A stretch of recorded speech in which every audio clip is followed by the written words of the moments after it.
فاسألوا أهل الذكر إن كنتم لا تعلمون۔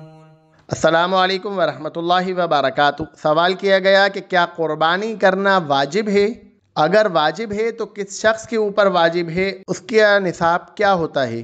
دیکھیے، قربانی کرنا واجب ہے یا سنت مؤکدہ، اس مسئلے میں ائمہ کے درمیان اختلاف ہے۔ احناف کے نزدیک اور ایک قول کے مطابق امام احمد بن حنبل رحمۃ اللہ علیہ کے نزدیک قربانی کرنا واجب ہے۔ امام احمد بن حنبل رحمۃ اللہ علیہ کے ہمیں دو قول ملتے ہیں، ایک میں وہ واجب قرار دیتے ہیں، لیکن دوسرے قول کے اندر جو ان کا معروف اور مشہور قول ہے اس میں وہ سنت قرار دیتے ہیں۔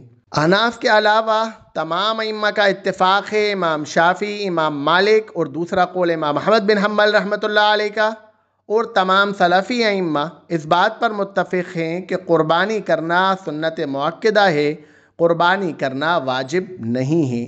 احناف کا استدلال اس حدیث کی بنیاد کے اوپر ہے جس میں اللہ کے رسول صلی اللہ علیہ وسلم نے فرمایا کہ جس شخص کے اندر قربانی کی استطاعت ہو پھر بھی وہ قربانی نہ کرے تو وہ ہماری عیدگاہ کے قریب نہ آئے۔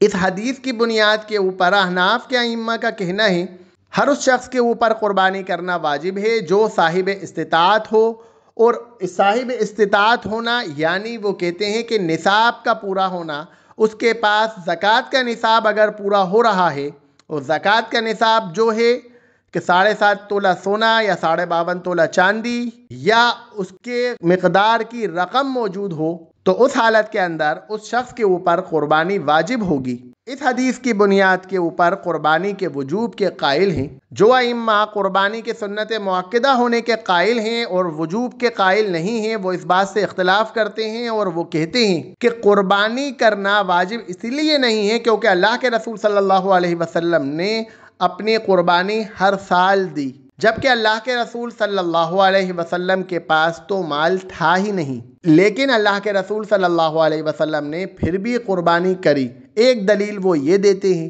دوسری دلیل وہ دیتے ہیں جس میں حضرت براء بن عازب رضی اللہ عنہ بیان کرتے ہیں کہ اللہ کے رسول صلی اللہ علیہ وسلم نے فرمایا کہ جس نے بھی نماز عید کے بعد قربانی کا جانور ذبح کیا تو اس کی قربانی ہو گئی، اور اس نے مسلمانوں کی سنت پر عمل کیا۔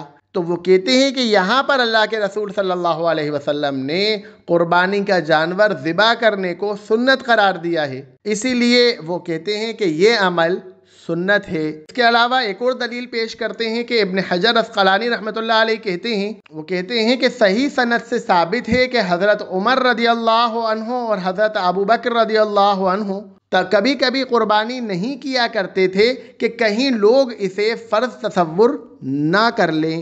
تو ان دلائل کی بنیاد کے اوپر ائمہ کا کہنا ہے کہ قربانی واجب نہیں ہے، قربانی سنت ہے، مسلمانوں کی سنت ہے۔ جس شخص کے پاس بھی اگر اتنا مال ہے، نصاب سے کم بھی ہو لیکن اگر وہ کر سکتا ہے، اس کے پاس مال ہے تو وہ کرے اور اس سنت کے اوپر عمل کرے۔ اس مسئلے کے اندر ہمیں ایک اور حدیث ملتی ہے جس میں حضرت عمر رضی اللہ عنہ سے ایک شخص نے سوال کیا قربانی کے بارے میں کہ کیا یہ واجب ہے؟ تو انہوں نے کہا کہ اللہ کے رسول صلی اللہ علیہ وسلم نے اور مسلمانوں نے قربانی کی ہے۔ اس آدمی نے پھر اپنا سوال دہرایا تو انہوں نے کہا تم سمجھے نہیں ہو، اللہ کے رسول صلی اللہ علیہ وسلم نے اور مسلمانوں نے قربانی کی ہے۔ تو اس حدیث کی بنیاد کے اوپر ائمہ کا کہنا ہے کہ تم اس بحث میں مت پڑو اصطلاحاً کہ قربانی واجب ہے یا سنت ہے یا فرض ہے، لیکن اللہ کے رسول صلی اللہ علیہ وسلم نے بھی قربانی کی ہے اور مسلمانوں نے بھی قربانی کی ہے، لہذا تمہیں بھی قربانی کرنا چاہیے۔ تو اس مسئلے کے اندر ہمیں ائمہ کے درمیان اختلاف ملتا ہے۔ بعض ائمہ اس بات کے قائل ہیں کہ قربانی واجب ہے، ہر صاحب استطاعت کے لیے ضروری ہے، لیکن بعض ائمہ اس کو سنت مؤکدہ قرار دیتے ہیں اور وہ کہتے ہیں کہ اس کے لیے استطاعت کا ہونا ضروری نہیں ہے۔ آدمی کی استطاعت ہے تب بھی وہ کرے اور استطاعت نہیں ہے تب بھی وہ کرے، لیکن اس کو واجب نہ سمجھے کیونکہ اللہ کے رسول صلی اللہ علیہ وسلم نے کی ہے اور مسلمانوں نے بھی قربانی کی ہے۔ وآخر دعوانا الحمد للہ رب العالمین۔